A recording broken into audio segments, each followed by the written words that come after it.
Las armas de matanza de Ezequiel 9. Matanza de hombres, mujeres y bebés. El libro de Ezequiel describe una escena aterradora. Leemos en el libro de Ezequiel capítulo 9, versículo 1 al 7. Clamó en mis oídos con gran voz, diciendo: los verdugos de la ciudad han llegado, y cada uno trae en su mano su instrumento para destruir. He aquí que 6 varones venían del camino de la puerta de arriba que mira hacia el norte, y cada uno traía en su mano su instrumento para destruir. Y entre ellos había un varón vestido de lino, el cual traía a su cintura un tintero de escribano. Y entrados se pararon junto al altar de bronce. Y la gloria de Dios de Israel se elevó de encima del querubín, sobre el cual había estado, al umbral de la casa. Y llamó Jehová al varón vestido de lino, que tenía en su cintura el tintero de escribano, y le dijo: pasa por medio de la ciudad, por en medio de Jerusalén, y ponles una señal en la frente de los hombres que gimen y claman a causa de todas las abominaciones que se hacen en medio de ella. Y a otros dijo, oyéndolo yo: pasad por la ciudad en pos de él, y matad, no perdone vuestro ojo ni tengáis misericordia.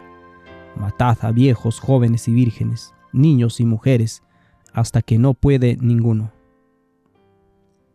Pero todo aquel sobre el cual hubiere señal, no os acercaréis, y comenzaréis en mi santuario. Comenzaron pues desde los varones ancianos que estaban delante del templo, y les dijo: contaminad la casa y llenad los atrios de muertos. Salid. Y salieron, y mataron en la ciudad. Aconteció que cuando ellos iban matando y quedé yo solo, me postré sobre mi rostro y clamé y dije: ah, Señor Jehová, ¿destruirás a todo el remanente de Israel derramando tu furor sobre Jerusalén? Las imágenes son aterradoras. Un hombre recorre la ciudad en busca de quienes han estado afligidos por la apostasía en Israel. Se coloca una marca sobre sus cabezas que los protegerá de los hombres que los siguen con las armas para matar. Aquellos que no tienen esta marca son cortados del pueblo y asesinados. Hombres, mujeres y bebés mueren sin piedad ni misericordia. Ninguno se salva. Durante siglos, Jehová había pedido a Israel a través de sus profetas que la nación se apartara de su idolatría y regresara a él. Ellos rechazaron la advertencia. Alrededor del año 606 a.C., el profeta Jeremías predijo el primero de 3 ataques contra Jerusalén. Leemos en el capítulo 25, versículo 1 al versículo 9. Palabra que vino a Jeremías acerca de todo el pueblo de Judá en el 4º año de Joacim, hijo de Josías, rey de Judá, el cual era el año 1 de Nabucodonosor, rey de Babilonia, la cual habló el profeta Jeremías a todo el pueblo de Judá y a todos los moradores de Jerusalén, diciendo: desde el año 13 de Josías, hijo de Amón, rey de Judá, hasta este día, que son 23 años, ha venido a mí palabra de Jehová, y he hablado desde el temprano sin cesar. Pero no oísteis. Y envió Jehová a vosotros todos sus siervos los profetas, enviándolos desde temprano y sin cesar. Pero no oísteis, ni inclinasteis vuestro oído para escuchar, cuando decían: volveos ahora de vuestro mal camino y de la maldad de vuestras obras, y moraréis en la tierra que os dio Jehová a vosotros y a vuestros padres para siempre. y no vayáis en pos de dioses ajenos, sirviéndoles y adorándoles, ni me provoquéis a ira con la obra de vuestras manos, y no os haré mal. Pero no me habéis oído, dice Jehová, para provocarme a ira con la obra de vuestras manos para mal vuestro. Por tanto, así ha dicho Jehová de los ejércitos: por cuanto no habéis oído mis palabras, he aquí enviaré y tomaré a todas las tribus del norte, dice Jehová, y a Nabucodonosor, rey de Babilonia, mi siervo, y los traeré contra esta tierra y contra sus moradores y contra todas estas naciones en derredor, y los destruiré, y los pondré por escarnio y por burla y en desolación perpetua.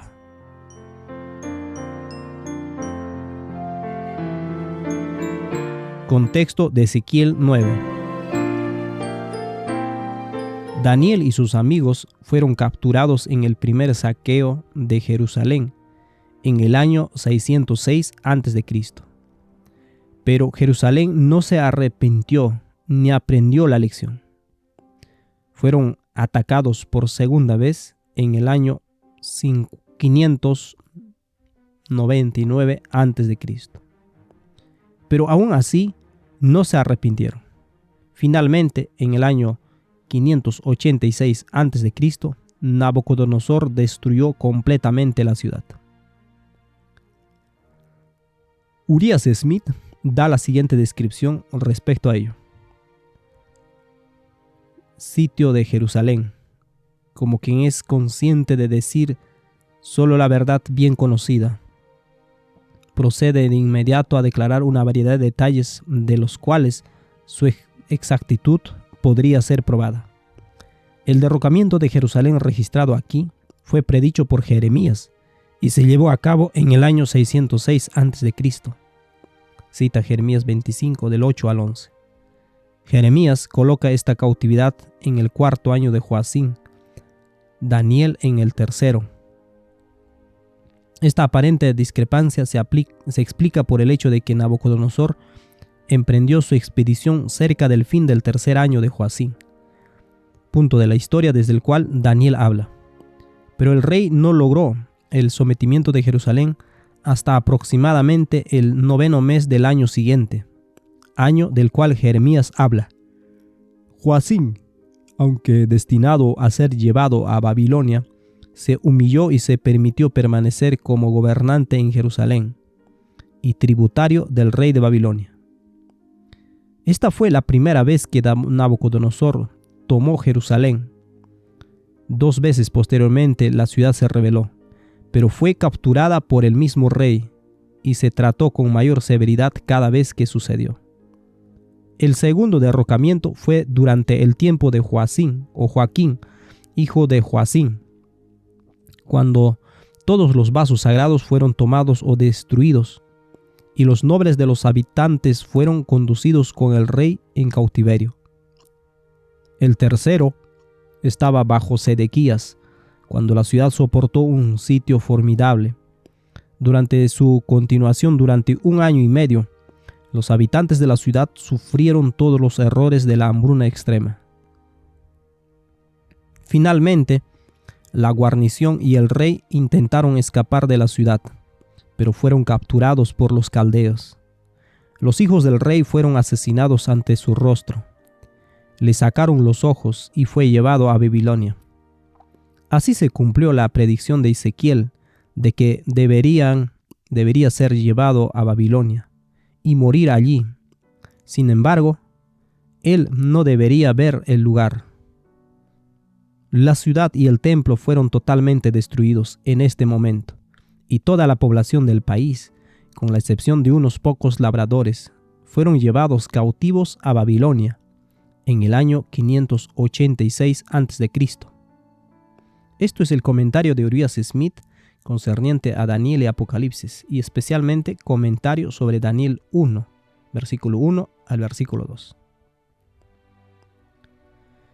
Así que fue alrededor del año 594 a.C., 7 años antes de la tercera y la última destrucción, que Ezequiel profetizó sus palabras escalofriantes en Ezequiel 9. habla de los que tenían el control de la ciudad, que venían del norte. Nabucodonosor tenía a su cargo la ciudad desde el año 606 a.C. y estaba al norte de Jerusalén. Leemos una vez más Ezequiel 9, versículo 1. Clamó en mis oídos con gran voz diciendo: los verdugos de la ciudad han llegado y a cada uno trae en su mano su instrumento para destruir. Y aquí que 6 varones venían del camino de la puerta de arriba, que mira hacia el norte, y cada uno traía en su mano su instrumento para destruir. Lo que es interesante es que Josefo menciona a 5 generales que asediaron Jerusalén durante este tiempo. Leemos en Antigüedades de los Judíos, libro 10, capítulo 8 de Claudio Josefo. Ahora, la ciudad fue tomada en el 9º día del 4º mes, en el 11º año del reinado de Sedequías. En realidad, era solamente a los generales del rey de Babilonia, a quien Nabucodonosor había encargado el asedio, porque había refugiado en la ciudad de Ribla, o se había refugiado allí. Los hombres o los nombres de estos generales que devastaron y sometieron a Jerusalén, si siguen desea conocerlos, fueron estos. 1. Nergal Sharezer. 2. Sangar Nebo. 3. Rafshariz. 4. Sorsechim. Y 5. Rapmac. Y cuando la ciudad fue tomada alrededor de la medianoche, y los generales del enemigo entraron al templo, y cuando Sedequías se dio cuenta de ello, tomó sus esposas y sus hijos y sus capitanes y sus amigos, y con ellos huyeron de la ciudad a través de la zanja fortificada y a través del desierto. Y cuando algunos de los desertores informaron a los babilonios de esto, al romper el día, se apresuraron a perseguir a Sedequías, y lo alcanzaron no lejos de Jericó, y lo rodearon por completo. Adam Clarke menciona esto en su comentario sobre Ezequiel capítulo 9, versículo 1. Por esos 6 hombres con armas destructoras, los caldeos están representados como que recibieron el encargo de destruir la ciudad. Y cuando se menciona el norte en tales casos, los implicados generalmente son Caldea y los ejércitos caldeos. Existe cierta ambigüedad en cuanto a si hay o no 6 hombres con armas de matanza, y el hombre con el tintero de escribano es adicional, haciendo en total 7. O si hay 5 con armas de matanza y el escribano es el 6º, que está entre este grupo. Ellen de White menciona a 5 hombres con armas de matanza, como veremos más adelante, y sin embargo Jaime White menciona 6 con armas de matanza. Este punto no es uno de contención, sino algo que debemos considerar en el estudio.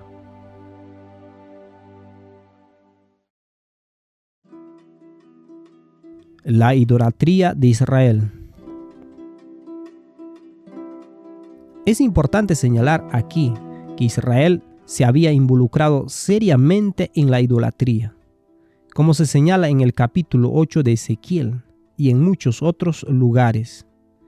Leeremos Ezequiel capítulo 8, versículo 14 al 16.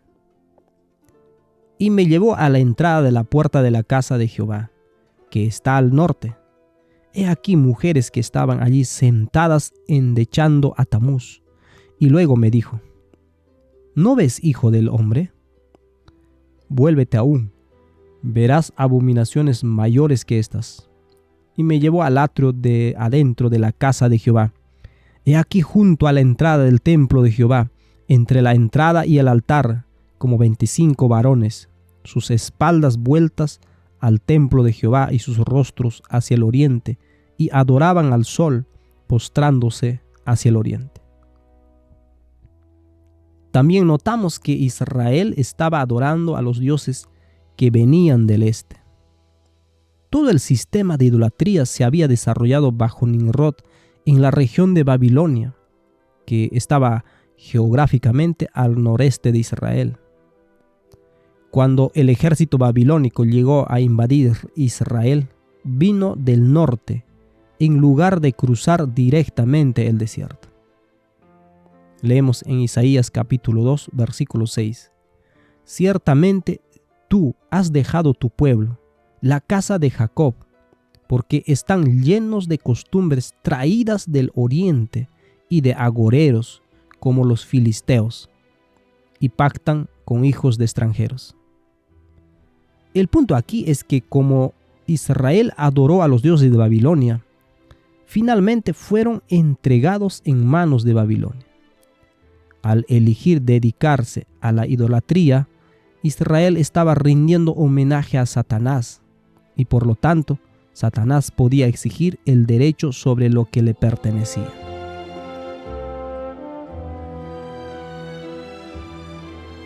¿Cómo se castiga a la idolatría?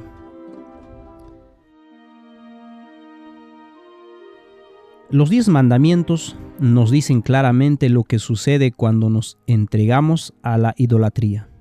En el libro de Éxodo capítulo 20, versículo 5.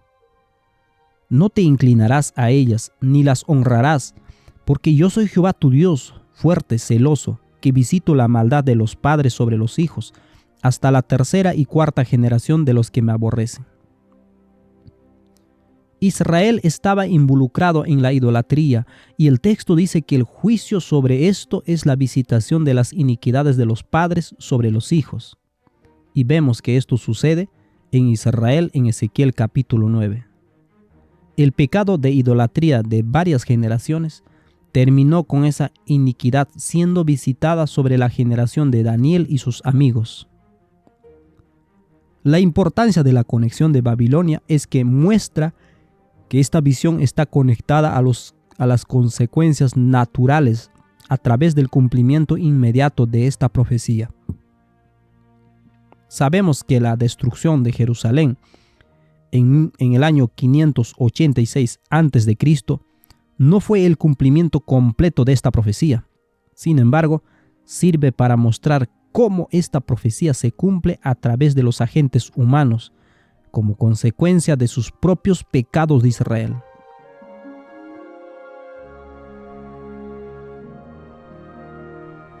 El cumplimiento del tiempo final de Ezequiel 9. Mientras el capítulo 9 de Ezequiel recibió un cumplimiento parcial en la destrucción de Jerusalén 7 años después de que Ezequiel tuvo esta visión, es evidente que el cumplimiento completo será durante los últimos días de la historia de la tierra, porque vemos una profecía paralela en el libro de Apocalipsis que habla de los últimos días. En el libro de Apocalipsis capítulo 7, del versículo 1 al 3, dice lo siguiente.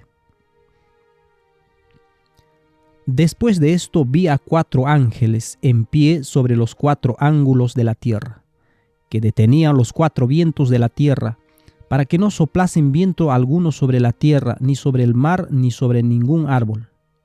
Vi también a otro ángel que subía de donde sale el sol, y tenía el sello del Dios vivo, y clamó a gran voz a los 4 ángeles, a quienes se les había dado el poder de hacer daño a la tierra y al mar, diciendo: no hagáis daño a la tierra, ni al mar, ni a los árboles, hasta que hayamos sellado en sus frentes a los siervos de nuestro Dios. Usted puede ver la conexión de Ezequiel 9 y Apocalipsis 7 en la historia del adventismo en declaraciones como estas que encontramos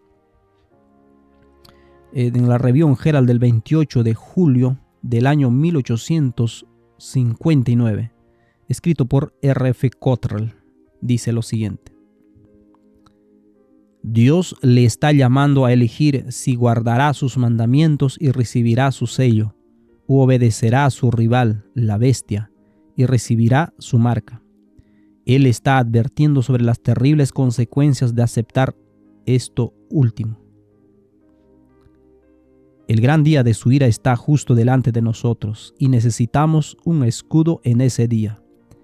El ángel destructor está a punto de pasar. Los hombres con las armas de matanza están a punto de herir. Los cuatro vientos están a punto de ser soltados.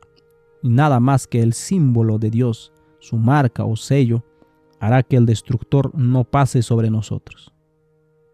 Cita Éxodo capítulo 12, Éxodo capítulo 13, Ezequiel 9, Apocalipsis 7 del 1 al 4.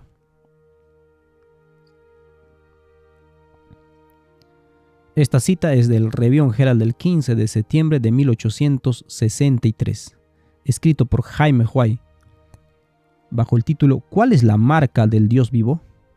Dice: puede ser bueno, antes de entrar directamente en la investigación, mostrar que los términos sello, nombre, marca, signo y símbolo son sinónimos.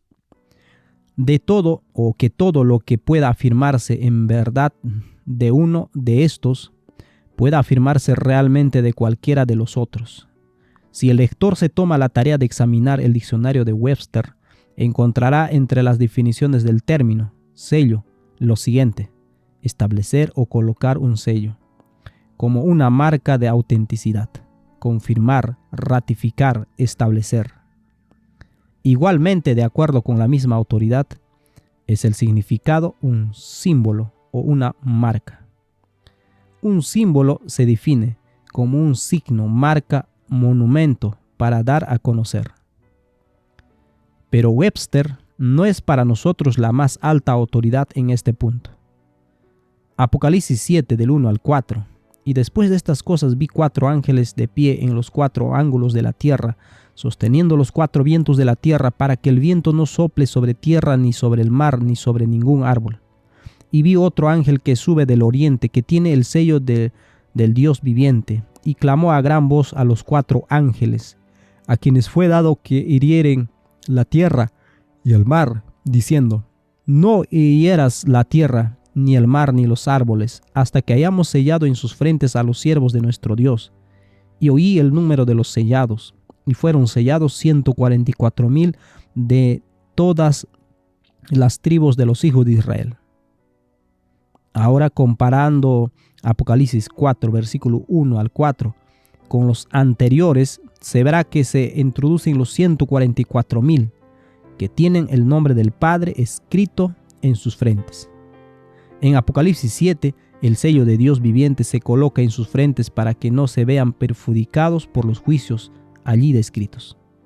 En Ezequiel 9, el mismo proceso doloroso se presenta bajo una figura diferente. Allí se representa a 6 hombres acercándose con armas de matanza y con armas para destruir en sus manos. Pero no se les permite hacer su trabajo de destrucción hasta que el hombre, con el tintero de escribano, atraviese la ciudad y ponga una marca en la frente de todos los hombres que suspiran y que lloran por todas las abominaciones que se hacen en medio de ella. Entonces los hombres con las armas de matanza reciben su comisión para matar completamente a todos, excepto a aquellos sobre quienes está puesta la marca. Por esta razón, aquí entendemos que es lo mismo que el vino de la ira de Dios, en Apocalipsis 14, versículo 9. Esta ejecución de juicio sobre aquellos que no tienen la marca se entiende que tiene lugar bajo el mensaje del tercer ángel, ya que es aquí cuando el vino de Dios se vierte sin mezcla en la copa de su ira. Elena de White indica lo siguiente con referencia a los hombres con las armas de matanza. Elena de White conecta la visión de Ezequiel 9 y la visión de Apocalipsis 7 de la siguiente manera. En Testimonios para los Ministros, página 445, párrafo 2. Este sellamiento de los siervos de Dios es el mismo que se le mostró a Ezequiel en visión. Juan también fue testigo de esta notable revelación.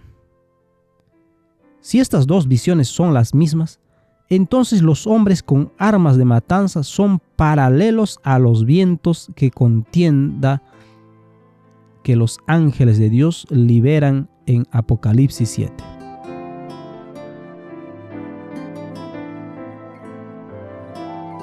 Ezequiel 9 es la destrucción general de los malvados. Leemos en Testimonios para la Iglesia, tomo 3, página 295, párrafo 3, lo siguiente.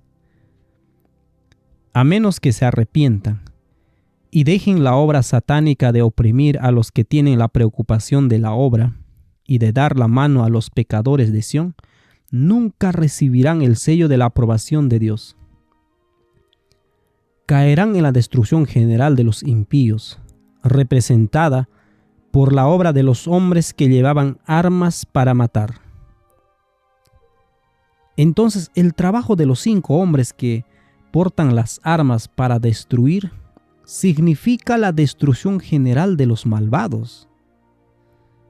¿Cómo ocurre esta destrucción general? Tenga en cuenta cuidadosamente las siguientes afirmaciones que encontramos en Primeros Escritos, página 37. Vi 4 ángeles que habían de hacer una labor en la tierra y andaban en vías de realizarla. Jesús vestía ropas sacerdotales, miró compasivamente al pueblo remanente y, alzando las manos, exclamó con voz de profunda compasión: Mi sangre, Padre, mi sangre, mi sangre, mi sangre. Entonces vi que de Dios, sentado en el gran trono blanco, salía una luz en extremo refulgente que derramaba sus rayos en derredor de Jesús. Después vi un ángel comisionado por Jesús para ir rápidamente a los 4 ángeles que tenían determinada labor que cumplir en la tierra. Y agitando de arriba abajo algo que llevaba en la mano, clamó en alta voz: Retened, retened, retened, retened, hasta que los siervos de Dios estén sellados en la frente. Pregunté a mi ángel acompañante qué significaba lo que oía y qué iban a hacer los 4 ángeles. Me respondió que Dios era quien refrenaba las potestades y que encargaba a sus ángeles de todo lo relativo a la tierra. Que los 4 ángeles tenían poder de Dios para retener los 4 vientos y que estaban ya a punto de soltarlos. Pero mientras aflojaban las manos y cuando los 4 vientos iban a soplar, los misericordiosos ojos de Jesús vieron al pueblo remanente todavía sin sellar.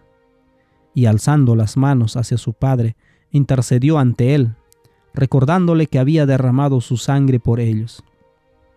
En consecuencia, se le mandó a otro ángel que fuera velozmente a decir a los 4, que retuvieran los vientos hasta que los siervos de Dios fuesen sellados en la frente con el sello de Dios. Vemos que los ángeles de Dios están restringiendo las fuerzas del mal hasta que los siervos de Dios estén sellados. Cuando se hace este trabajo y Jesús abandona el santuario, se liberan los vientos y se le da a Satanás el control total para sumergir al mundo en un gran tiempo de tribulación que sigue el patrón de la destrucción de Jerusalén. Leemos en Conflicto de los Siglos, página 671. Cuando Él abandone el santuario, las tinieblas envolverán a los habitantes de la tierra. Durante este tiempo terrible, los justos deben vivir sin intercesor a la vista del Santo Dios. Nada refrena ya a los malos y Satanás domina por completo a los impenitentes empedernidos. La paciencia de Dios ha concluido. El mundo ha rechazado su misericordia, despreciado su amor y pisoteado su ley. Los impíos han dejado concluir su tiempo de gracia.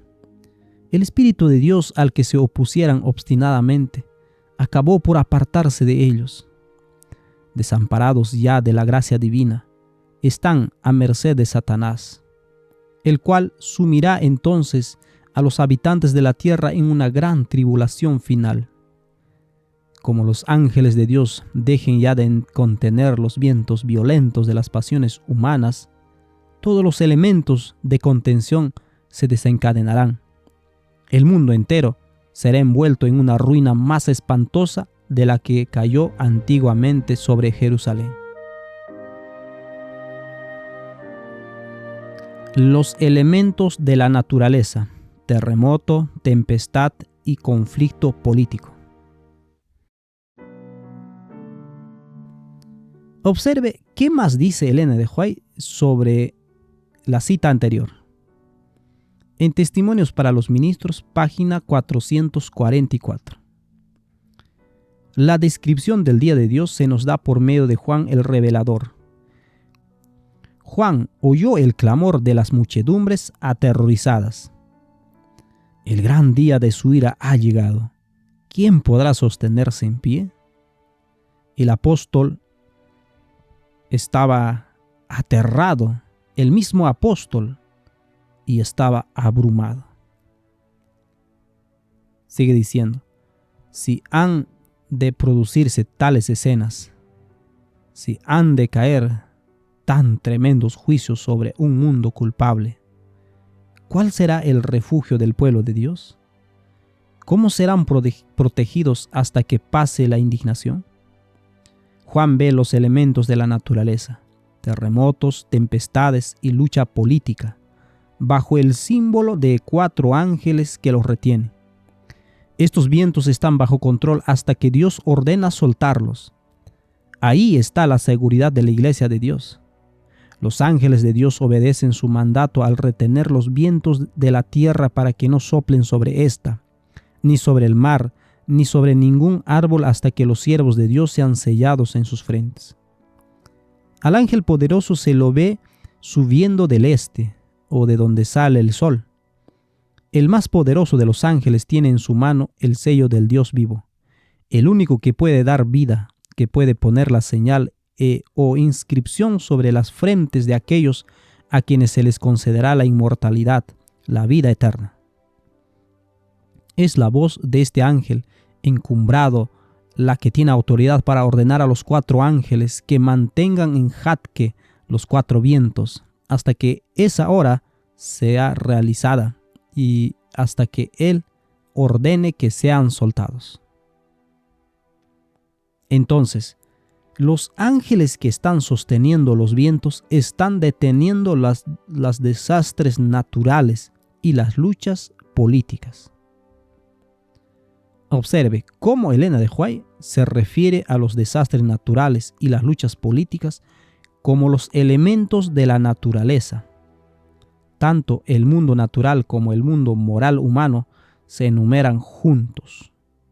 Leemos en Manuscript Release, volumen 3, página 342. Juan vio a 4 ángeles de pie en los extremos de la tierra, sosteniendo los 4 vientos de la tierra, para que los vientos no soplasen sobre la tierra, ni sobre el mar, ni sobre ningún árbol. Estos símbolos son ilustrativos de los problemas que vendrán sobre la tierra, pero que los ángeles de Dios han estado reteniendo misericordiosamente hasta que los siervos de Dios sean sellados en sus frentes.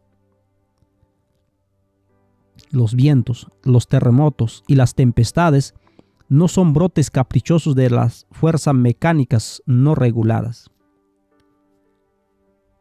Toda naturaleza está en el sentido más completo bajo el control de la ley física.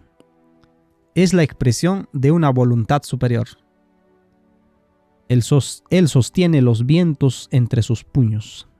Él reúne las aguas en el hueco de sus manos. Él hace de las nubes sus carros. Jehová se sienta sobre el diluvio. Sí, Jehová se sienta como rey para siempre. No se permitirá que la sabiduría humana destrone y desafíe al gran soberano del universo, el que hizo el mundo y todas las cosas que están dentro de él. Él es gran sustentador. Toda la naturaleza no es más que la elaboración de las leyes que Él ha hecho, una manifestación de su soberana voluntad. Es un hecho maravilloso y grandioso que en las leyes de Dios, en la naturaleza, el efecto sigue a la causa con certeza infalible. La semilla sembrada producirá una cosecha según su tipo.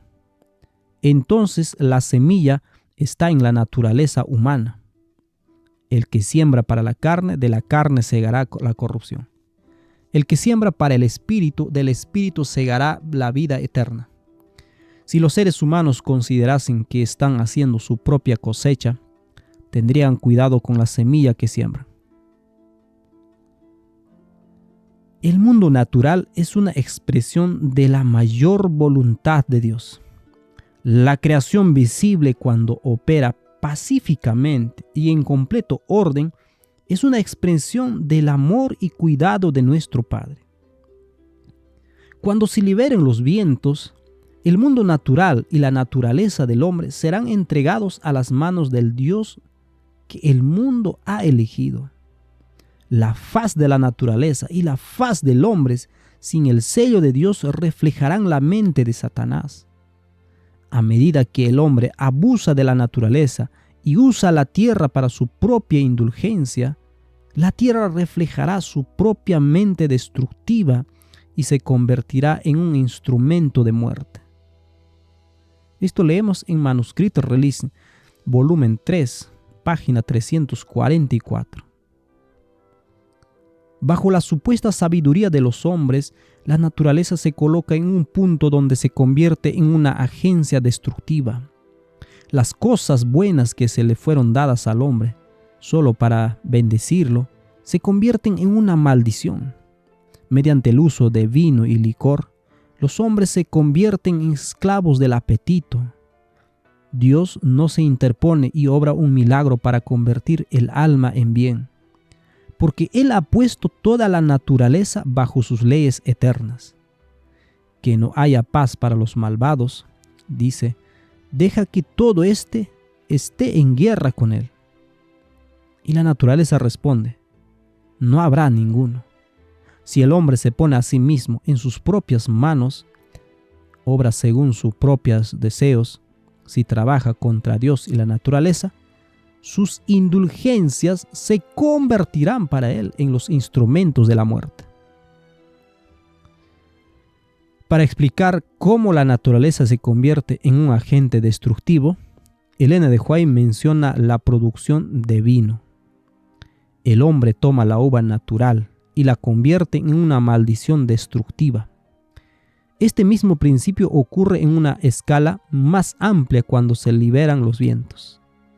El vino de Babilonia, que emborracha al mundo, cosechará una colosal amargura en todo el mundo.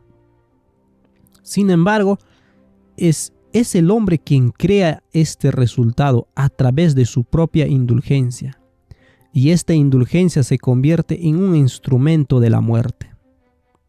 Estos instrumentos de muerte o vientos son el paralelo de los hombres con las armas de matanza en Ezequiel 9. Es el mismo evento que se describe. Satanás usa completamente las fuerzas de la naturaleza y las fuerzas políticas para destruir cuando los ángeles de Dios sueltan estos vientos. Observe nuevamente en el siguiente pasaje. Esto es el Review Herald del 7 de junio del año 1887. Hermanos, ¿desde hace cuánto tiempo deberíamos haber estado preparados para el sello de Dios? Cada paso que se avance en el camino que Dios prohíbe, en la búsqueda de su poder, de su propio placer y en el pecado, es un paso más cerca de la destrucción. Cada acto de desobediencia a la palabra del Señor os expone a una pérdida irreparable. Cada momento de ocio, de autocomplacencia, generado por vosotros mismos al descuidar las admoniciones divinas y el llamado al deber a una consagrada obra para el Maestro, os está colocando bajo el poder y el control del príncipe de las tinieblas. Vuestro candelero puede ser movido en cualquier momento fuera de su lugar. 4 poderosos ángeles aún sostienen los 4 vientos de la tierra. La destrucción terrible es retenida aún de sobrevenir en su totalidad. Las catástrofes por tierra y por mar, la pérdida de vidas que aumenta constantemente por la tormenta, por la tempestad, por los desastres ferroviarios, por la conflagración, las terribles inundaciones, los terremotos y los vientos serán la agitación de las naciones para un combate mortal, mientras los ángeles retienen los cuatro vientos, prohibiendo que el terrible poder de Satanás se ejerza en su furia hasta que los siervos de Dios sean sellados en sus frentes. Preparaos, preparaos, os ruego que os preparéis antes de que sea demasiado tarde. Los ministros de venganza derramarán todos los terribles juicios sobre un pueblo abandonado por Dios.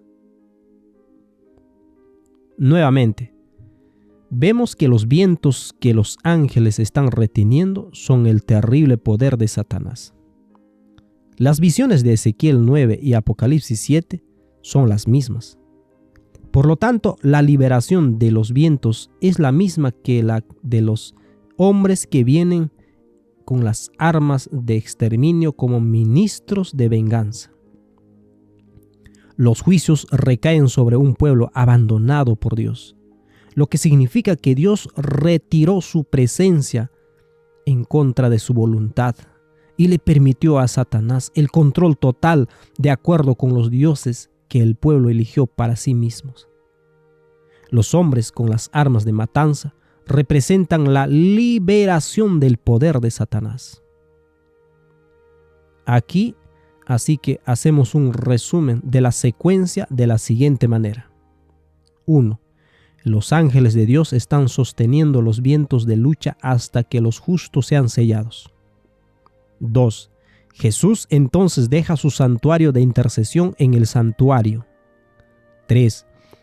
La restricción sobre los malvados se elimina a medida que se retira el Espíritu de Dios persistentemente resistido. 4. La liberación de los vientos es la misma que la de los hombres con las armas de matanza que vienen y matan a todos los que están sin el sello. 5. El mundo no tiene protección del malvado porque rechaza el sello de Dios. 6. Satanás sumerge al mundo en un tiempo final de angustia y destruye la tierra a través de la tempestad del terremoto y la lucha política. Satanás y sus agentes son los ministros de la venganza. 7. El mundo entero será arruinado y su destrucción más terrible que la que sobrevino a Jerusalén.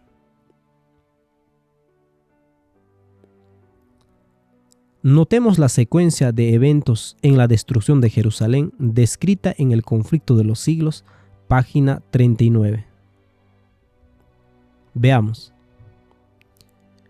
Los judíos habían forjado sus propias cadenas, habían colmado la copa de la venganza.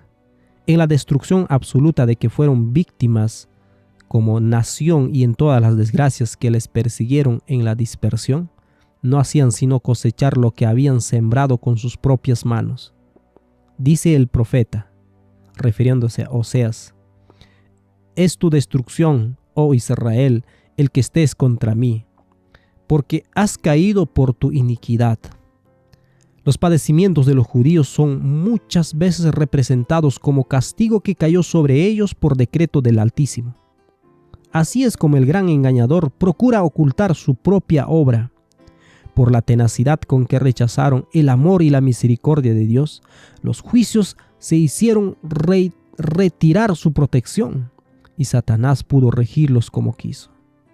Las horrorosas crueldades perpetradas durante la destrucción de Jerusalén demuestran el poder con que se ensaña Satanás sobre aquellos que ceden a su influencia.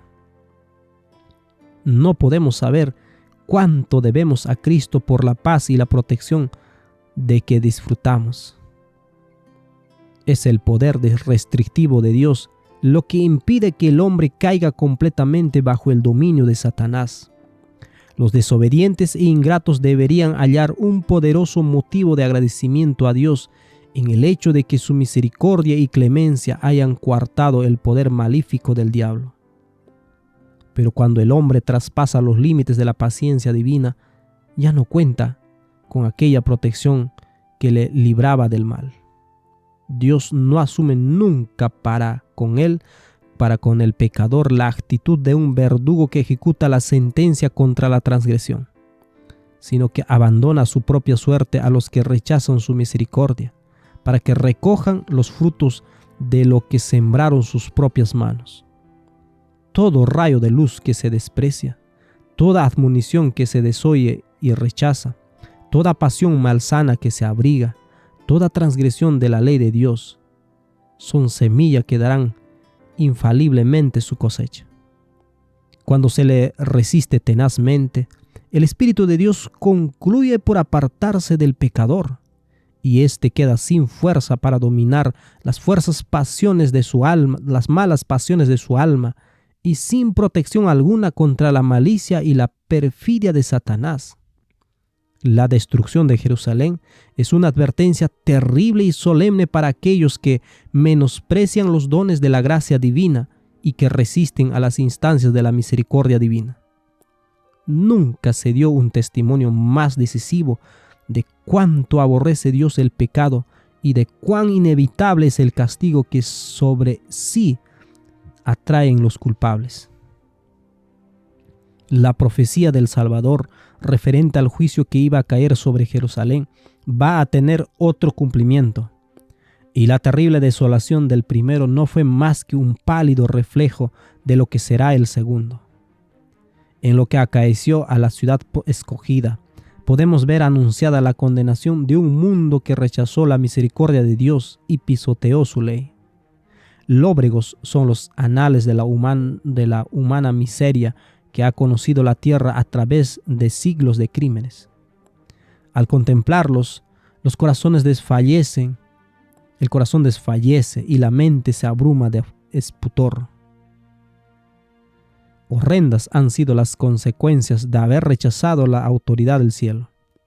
Pero una escena aún más sombría nos anuncia las revelaciones de lo porvenir.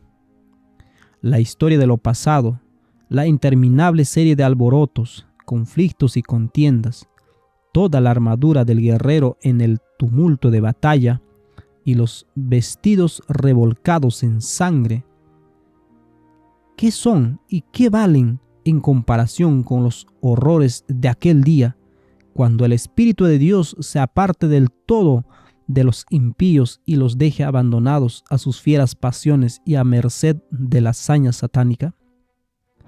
Entonces el mundo verá, como nunca los vio, los resultados del gobierno de Satanás.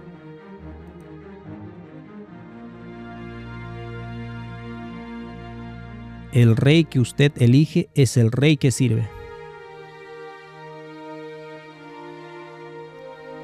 Vemos la misma secuencia que se muestra en la destrucción de Jerusalén. Dios estaba protegiendo a Jerusalén hasta que a través de la persistente resistencia su espíritu fue retirado y Satanás pudo tomar control. Este evento se compara con el fin del mundo. En la crucifixión de Jesús, los líderes de Israel dijeron, en Juan capítulo 19, versículo 15, pero ellos gritaron: ¡Fuera, fuera, crucifícale! Pilato les dijo: ¿a vuestro rey he de crucificar? Respondieron los principales sacerdotes: no tenemos más rey que César. Al elegir a César como su único rey, Dios visitó esta iniquidad al dejar que César tuviera el control total de ellos. César regresó 40 años después y los destruyó. Y así se prueban las palabras de las Escrituras de Romanos 6:16. ¿No sabéis que si os sometéis a alguien como esclavos para obedecerle, sois esclavos de aquel a quien obedecéis? Sea del pecado para muerte o sea de la obediencia para justicia. Entonces, los eventos de Ezequiel 9 nos proporcionan un ejemplo de los eventos del fin del mundo. La secuencia seguida es esta. La gente rechaza los mandamientos de Dios y cae en idolatría. 2. Dios envía un mensaje de advertencia en misericordia para salvarlos y las consecuencias de sus propias acciones. 3. La gente rechaza la advertencia final y se atrinchera bajo el liderazgo de una religión falsa y dioses falsos. 4. El segundo mandamiento concerniente a la idolatría nos dice que los juicios que caen son la visita de las iniquidades de los padres sobre los hijos hasta la tercera y cuarta generación. Esto significa que los pecados del padre que son practicados y expandidos por los niños y serán visitados por los juicios. 5. El Espíritu de Dios se retira después de un rechazo persistente, y el Dios de la nación que el pueblo de Dios ha elegido recibe su encargo sobre él, sobre el pueblo apóstata. 6. A Satanás se le da el control total para destruir a aquellos que no tienen la marca o sello de Dios. Podemos observar este proceso de separación y el castigo sobre las iniquidades del pueblo en estos versículos de Ezequiel 9. Leamos: el Espíritu de Dios es retirado. Ezequiel 9:3. Y la gloria de Dios de Israel se elevó de encima del querubín sobre el cual había estado el umbral de la casa, y llamó Jehová al varón vestido de lino que tenía en su cintura el tintero de escribano. 2. Los pecados de Israel son visitados sobre ellos. Ezequiel 9:10. Así pues haré yo, mi ojo no perdonará ni tendré misericordia. Haré recaer el camino de ellos sobre sus propias cabezas. La palabra recaer es en realidad la palabra hebrea natán, que significa dar. Esto nos está diciendo que Dios les dará lo que ellos querían. Al darles lo que querían, Dios hace recaer su camino, que es la iniquidad, sobre ellos mismos. Israel eligió un Dios ideado por Satanás, por lo que Dios les dio el líder que eligieron y le permite tener el control completo. Conflicto de los siglos, página 34, dice: cuando se le resiste tenazmente, el Espíritu de Dios concluye por apartarse del pecador, y éste queda sin fuerza para dominar las malas pasiones de su alma y sin protección alguna contra la malicia y pérfida de Satanás. La destrucción de Jerusalén es una advertencia terrible y solemne para todos aquellos que menosprecian los dones de la gracia divina y que resisten a las instancias de la misericordia divina. Nunca se dio un testimonio más decisivo de cuánto aborrece Dios el pecado y de cuán inevitable es el castigo que sobre sí atraen los culpables.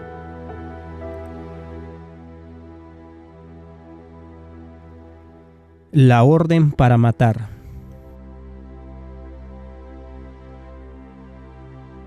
Pero, ¿qué pasa con los mandatos que Dios está dando acerca de matar a hombres, mujeres y niños de esta manera? Ezequiel 9:5 leemos: Y a los otros dijo, oyéndolo yo: pasad por la ciudad en pos de él y matad. No perdone vuestro ojo ni tengáis misericordia. Matad a viejos, jóvenes y vírgenes, niños y mujeres, hasta que no quede ninguno.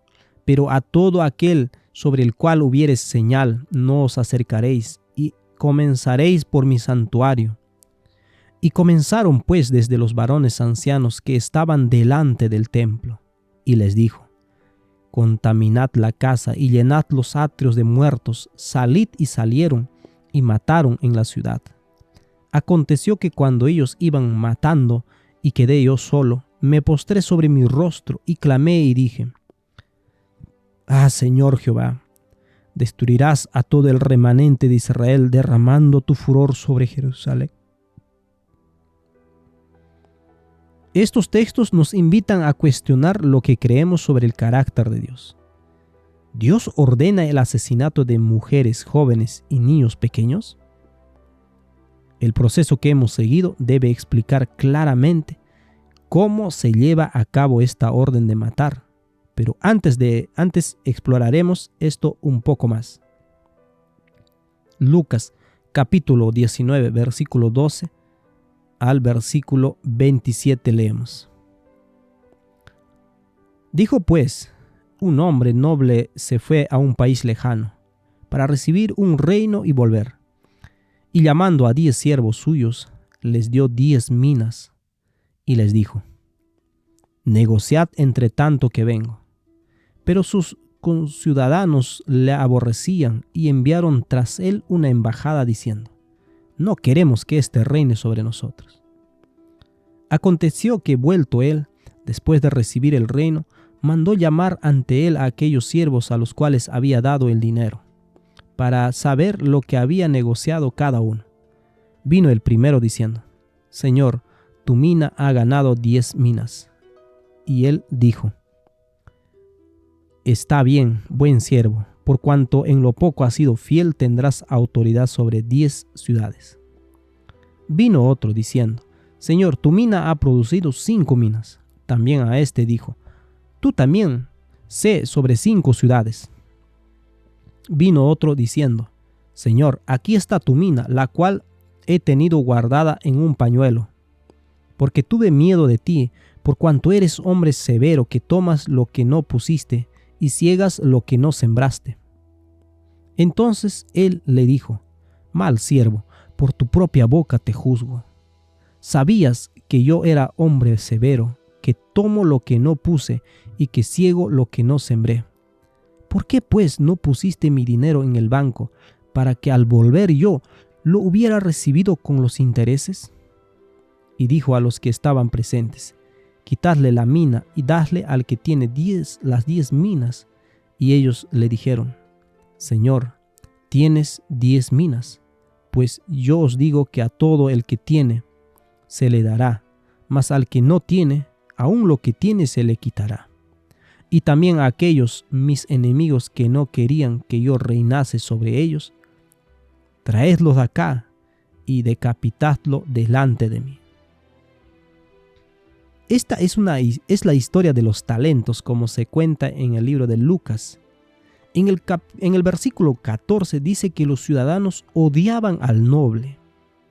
El noble representa a Dios en el sentido más amplio y específico, y específicamente Cristo. ¿Qué pasa con los que odian a Dios? Éxodo 20:5 dice: no te inclinarás a ellas ni las honrarás, porque yo soy Jehová tu Dios, fuerte, celoso, que visito la maldad de los padres sobre los hijos hasta la 3ª y 4ª generación de los que me aborrecen. El hombre que mantuvo el talento en un pañuelo dijo que sabía que el noble era austero y severo. Este hombre estaba proyectando su propio odio hacia el noble por el modo en que lo juzgaba. Es claramente evidente en la Biblia que el noble no era así en lo absoluto. ¿Qué dijo el noble en Lucas 19:22? Entonces él le dijo: mal siervo, por tu propia boca te juzgo. Sabías que yo era hombre severo, que tomo lo que no puse y que ciego lo que no sembré. Entonces el noble trajo sobre el hombre, su propio juicio y sus propios caminos. Lo que es importante es el paralelo entre la historia en Lucas y el juicio que tiene lugar en Mateo capítulo 25. Leemos allí. Versículo 24 al 30. Pero llegando también el que había recibido un talento dijo: Señor, te conocía que eres hombre duro, que ciegas donde no sembraste y recoges donde no esparciste. Por lo cual tuve miedo y fui y escondí tu talento en la tierra. Aquí tienes lo que es tuyo. Respondiendo su señor le dijo: siervo malo y negligente, sabías que ciego donde no sembré y que recojo donde no esparcí. Por tanto, debías haberle dado mi dinero a los banqueros, y al venir yo hubiera recibido lo que es mío con los intereses. Quitadle, pues, el talento y dadle al que tiene 10 talentos, porque al que tiene le será dado y tendrá más, y al que no tiene, aun lo que tiene le será quitado. Y al siervo inútil echádle en las tinieblas de afuera, allí será el lloro y el crujir de dientes. El juicio dado en Mateo 25, versículo 30, es paralelo al juicio dado en Lucas 19, 27. Leemos una vez más Mateo 25, 30. Y al siervo inútil echadle en las tinieblas de afuera, allí será el lloro y el crujir de dientes. Y Lucas 19, 27 dice: y también a aquellos mis enemigos que no querían que yo reinara sobre ellos, traedlo acá y decapitadlo delante de mí. Ahora, ¿dónde están las tinieblas de afuera? Segunda de Pedro capítulo 2 versículo 4 dice: porque si Dios no perdonó a los ángeles que pecaron, sino que arrojándolos al infierno los entregó a prisiones de oscuridad para ser reservados al juicio. Apocalipsis 16, 10. El quinto ángel derramó su copa sobre el trono de la bestia, y su reino se cubrió de tinieblas y mordían de dolor sus lenguas. Judas capítulo 1 versículo 11 al 13. Ay de ellos, porque han seguido el camino de Caín y se lanzaron por lucro en el error de Balaam, y perecieron en la contradicción de Coré. Estos son manchas en vuestros ágapes, que comiendo impúdicamente con vosotros se apacientan a sí mismos. Nubes sin agua llevadas de acá para allá por los vientos, árboles otoñales sin fruto, 2 veces muertos y desarraigados, fieras ondas del mar que espuman su propia vergüenza, estrellas errantes, para las cuales está reservada eternamente la oscuridad de las tinieblas. Ser arrojado a las tinieblas de afuera significa ser entregado sin remedios bajo el control de Satanás y sus ángeles después de una resistencia decidida y obstinada. Este es el proceso por el cual los enemigos de Dios, aquellos que lo aborrecen, son asesinados ante Él. La Biblia nos dice cómo mueren los malvados. En Salmos 34, 21. Matará al malo la maldad, y los que aborrecen al justo serán condenados. Los eventos de Ezequiel 9 son una descripción de la destrucción que sobrevendría a aquellos que deliberadamente han elegido adorar a un Dios falso. En los últimos días, todos habrán tenido que elegir entre la marca de la bestia o el sello de Dios. Apocalipsis 13, versículo 16 dice: y hacía que a todos, pequeños y grandes, ricos y pobres, libres y esclavos, se les pusiese una marca en la mano derecha o en la frente, y ninguno pudiese comprar ni vender, sino el que tuviese la marca o el nombre de la bestia o el número de su nombre. Los que eligen la marca de la bestia se colocan bajo el dominio de la bestia, y por lo tanto el poder de la bestia podrá hacer con ellos lo que desee. Así como los líderes judíos eligieron a César como su rey y se le dio el poder para venir y destruirlos 40 años después, así en los últimos días aquellos que se resisten al Dios de las Escrituras y eligen al Dios de Roma, es decir, el destructor, el Dios de la Trinidad, entonces Roma tendrá el poder para destruirlos. Estos eventos desencadenarán el descenso a la crisis final antes de la segunda venida de Cristo. La adoración de la bestia y sus dioses o su Dios es una violación del segundo mandamiento. El segundo mandamiento nos dice claramente cómo Dios castigará a aquellos que se dedican a esta idolatría. Leemos Éxodo 20, versículo 5. No te inclinarás a ellas ni las honrarás, porque yo soy Jehová tu Dios fuerte, celoso, que visito la maldad de los padres sobre los hijos hasta la 3ª y 4ª generación de los que me aborrecen. Matar a los bebés, ¿de verdad? No dice que Dios enviará a sus ángeles para matarlos personalmente. No dice que Dios mismo los matará. El mandamiento dice que visitará su propia iniquidad sobre ellos. En Éxodo 20, versículo 5. Él les permitirá recibir su propio camino sobre sus cabezas. Tristemente, aquellos que creen que Dios mismo masacrará a los malvados se unirán al hombre con el único talento que cree, o para creer que Dios es una persona austera. ¿Cómo es posible que un cristiano diga que es amoroso matar a jóvenes y bebés, mujeres, con armas de matanza? ¿Creen realmente que Dios mismo ordena a sus ángeles o personas cortarles la cabeza a las niñas y cortar a los bebés en pedazos? El pensamiento es completamente repulsivo y presenta a Dios no solo como un ser austero, sino también bárbaro y malvado. Creer que Dios personalmente matará a los idólatras es llamar mentiroso a Dios con respecto a lo que dice en el segundo mandamiento. Dios dice que traerá su propia iniquidad sobre ellos, pero muchas personas niegan inadvertidamente lo que dicen los mandamientos y declaran enfáticamente que el mismo Dios los matará a través de sus ángeles.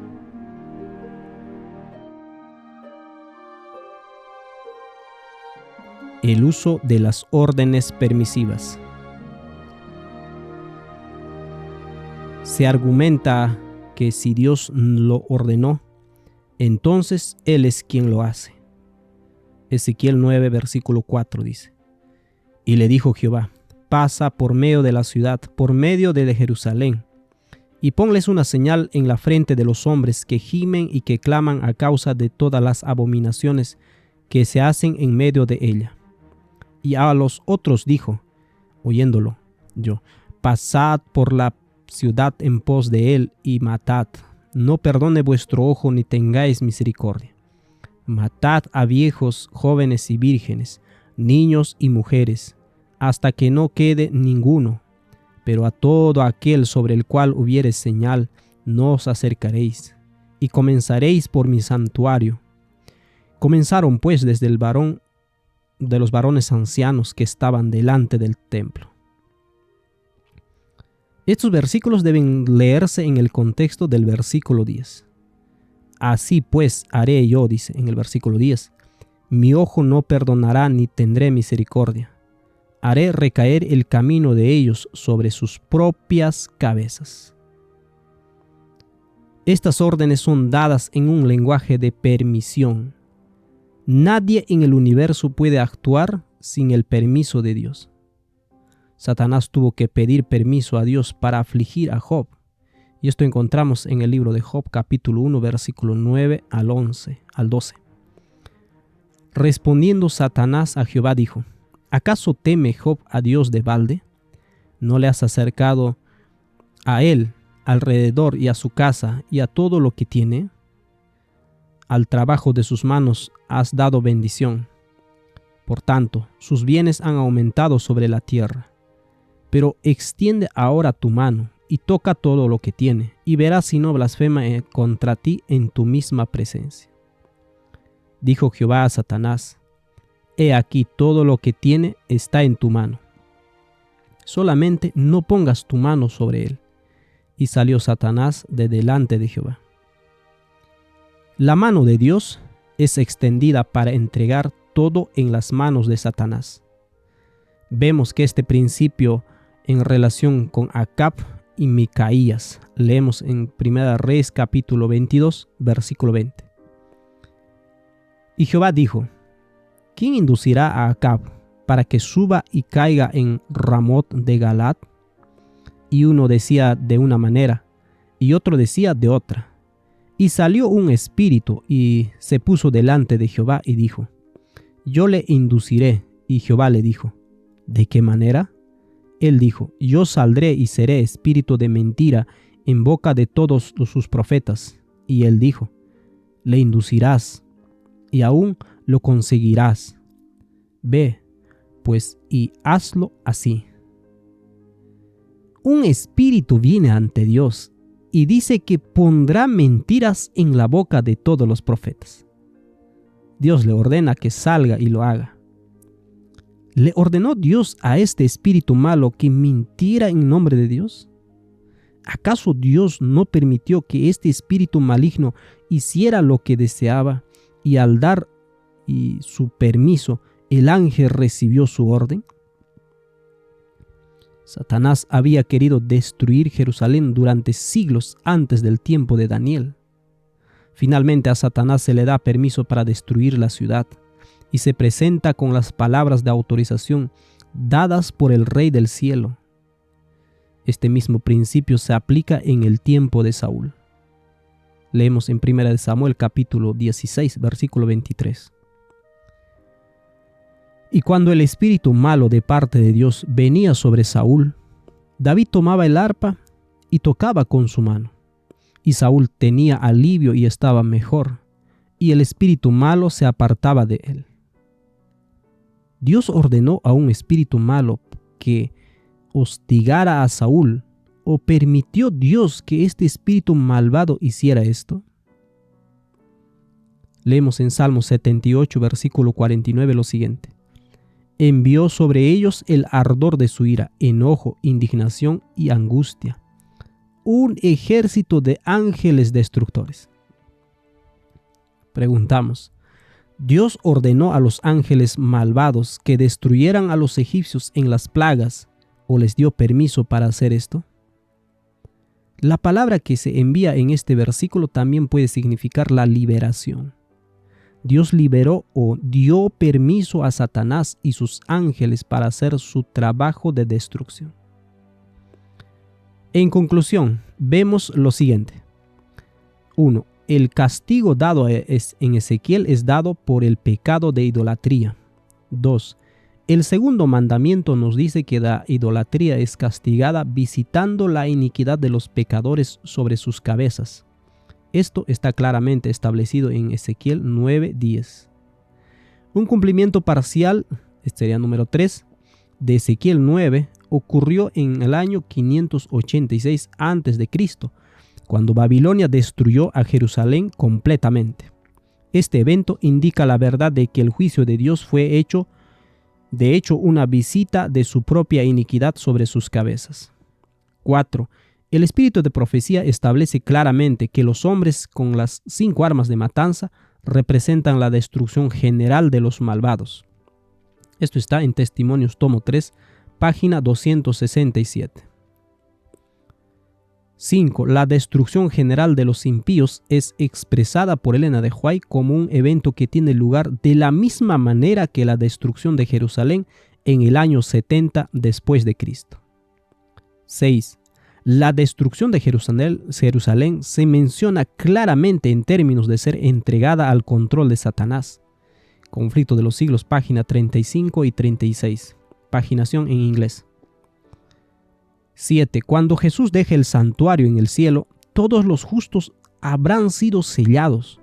Los ángeles que tienen los 4 vientos los liberarán. Y Satanás tendrá el control total de aquellos que elijan recibir la marca de la bestia. Es entonces cuando se desvelará la destrucción general de los malvados. Conflicto de los siglos, página 614. A través de este entendimiento vemos el amor, la sabiduría y la justicia de Dios. Los malvados son castigados y de hecho son asesinados. Sin embargo, este proceso se cumple de acuerdo con los mandamientos de Dios y la revelación de su carácter. Así que una vez más vemos en Éxodo capítulo 34, versículo 5, estos dos aspectos, los mandamientos de Dios, que son la revelación de su carácter y cómo son castigados los malvados. Leamos. Y Jehová descendió en la nube y estuvo allí con él, proclamando el nombre de Jehová. Y pasando Jehová por delante de él, proclamó: Jehová, Jehová, fuerte, misericordioso y piadoso, tardo para la ira y grande en misericordia y verdad, que guarda misericordia a millares, que perdona la iniquidad, la rebelión y el pecado, y que de ningún modo tendrá por inocente al malvado, que visita la iniquidad de los padres sobre los hijos y sobre los hijos de los hijos, hasta la tercera y cuarta generación.